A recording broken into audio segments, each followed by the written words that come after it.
Liminality, a term used to describe the psychological or emotional and metaphorical process of transitioning across boundaries and borders. The term limen comes from the Latin word for threshold. It is literally the threshold separating one space from another, a place of transience, the quality of ambiguity or disorientation that occurs in the middle stage of a rite of passage. During a rite's liminal stage, participants stand at the threshold between their previous way of structuring their identity, time, or community in a new way. Liminality, a story of remembrance.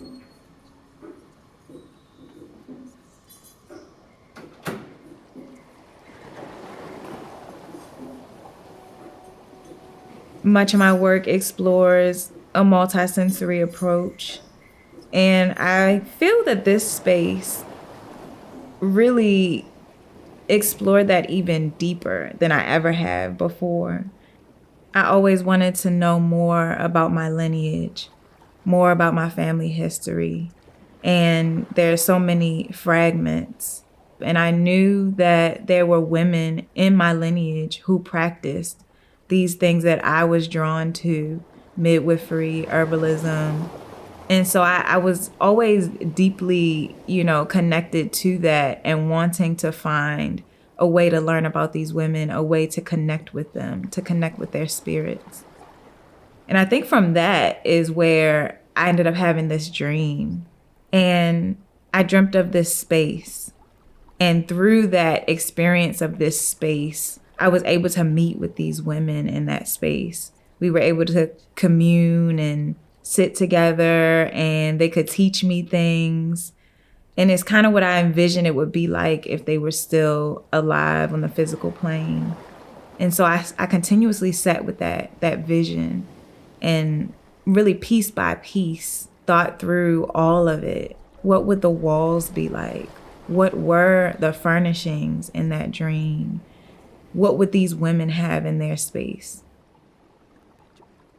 And after looking at photos of the space here at Nicholson, I knew something in my spirit just felt that this was the space where I could build out this vision that I had.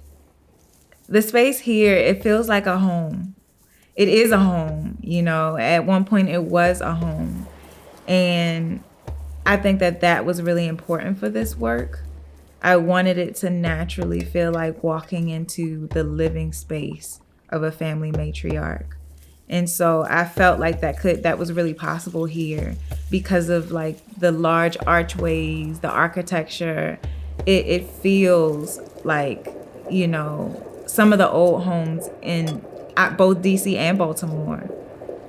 And all of these things were based around both the dream that I had and also this idea around like what would my ancestors have in their space if I was to visit with them, if I was to be able to create, this environment for us to learn and be together and commune in, what would be there? And as we developed that further, miraculous things started to happen. When you first walk into the space, that first room is all about grounding.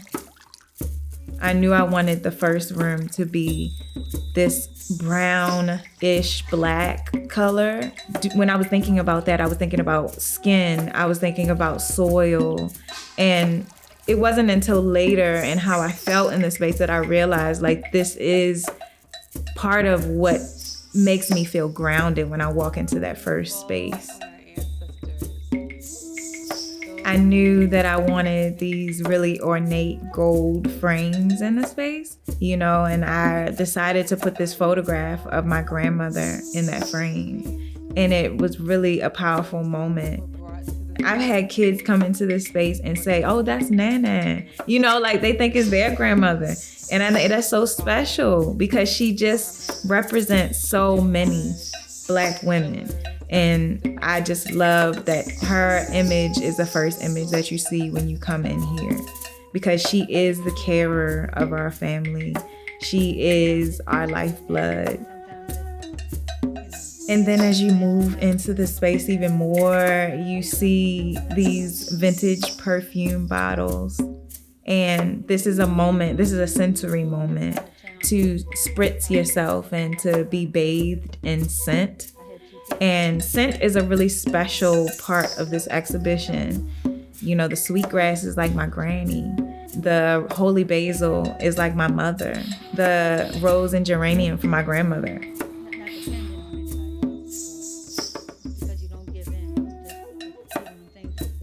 So you go from being bathed in the scent to this tactile moment by the wash table where you have rose water and you can dip your hands in the rose water.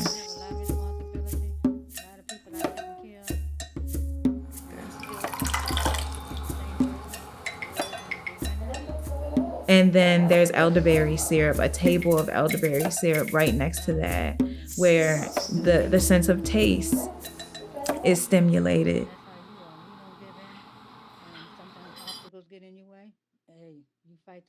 Surrounded by the wash table are these images of Black women, midwives, herbalists, and root women.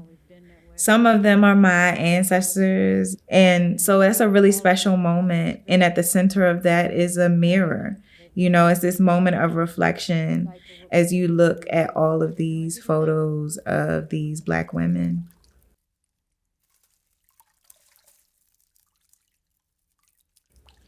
And then once you enter into the second space, there's these references to frequency and wavelength, and this idea of being able to communicate between those. And I use this vintage telephone and vintage radio as reference points for that. I pulled these 3 colors, this red, this pinkish color, and this terracotta color. And I hand painted this whole room in those 3 colors. And that's where the walls really become this story of time. So I love the imperfections in them. I love to see these natural shifts in tone and in texture. In addition to that, I sourced newspaper articles from the Baltimore Afro. And so in this archway showcases all of these pieced together newspapers along the wall that are torn and tattered, and underneath you see layers of different wallpapers. And that was really important because this layered quality of time is referencing a layering of time, a layering of histories, and a layering of stories. To make sure that Black women had the best. There are so many pieces in this space that belong to grandmothers of women, really treasured women in my life. Like Shannon, who allowed me to use her grandmother's scissors in the space and books from her grandmother's house. And my friend Morgan Taylor, she allowed me to use items from her grandparents' home, like her grandmother's doily and, a picture from their kitchen, and all these elements that are from various grandmothers and mothers are in this space, really important family heirloom items.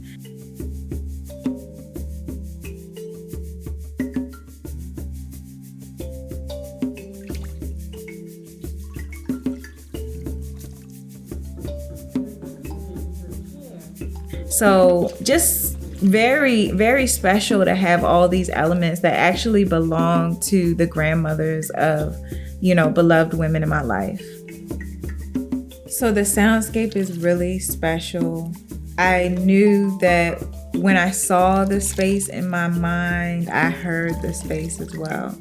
I envisioned a soundscape that kind of like moved in and out, where it was louder in certain moments and then it got quieter and almost to silence, and then it rose back up again, kind of like the ocean. And so the soundscape began with this process of me collecting sound bites from different spaces, from my site visits with Shakia and Maya, different elements, different natural elements. I captured the sound of just the birds chirping, and I brought all of this to my sound engineer, Evan, who is like a magician. So I worked with Evan to kind of like meld those things together along with voiceovers, and then it just like fuses right into the sound of my niece's heartbeat, who's still in the womb right now. And Evan did something magical and made it sound good, and put it in there. So it's just like it goes from drums to that heartbeat and then right into the ocean again. And so it's so special. Like, it's so special. And to think that my niece is here, in the space before she's even been born is really beautiful. And one of the first things I did once I sat with the space and spent time here, I reached out to my girls. That's my central team, Kathy, Yvette, and Shannon. And Kathy and Yvette came over and we started to talk about my vision. And they started to think about ways that they could assist me in implementing that vision. So we were all able to build. And Kathy and Yvette were really here throughout the process of this work. They assisted me to put the herbs on the ceiling. They assisted me with sourcing certain materials and certain pieces for the space. They were with me step by step and really held me through the whole process, because this process was like giving birth. So like, now that the work is up, I just think about my experiences. I lived here for a couple weeks after the work was installed. And I think about that experience of sleeping above the work with just the potency of the energy here. I even had moments where there was one night I was resting and I kind of astral traveled to the gallery space, and I was standing right in front of the wash table. So I had these really special and ethereal experiences sleeping above the work that I was making. And it's just special moments like that. That was one of the beauties of living above the space that I was creating in, is being able to have those quiet moments in solitude to create and build this space out. This is not about me. Like, this work is not about me. It's not always about what I want or what I see it should be. The work is about, these women. And so I'm really grateful that, I was able to like move myself out of the way to listen to what they were saying and what they were wanting.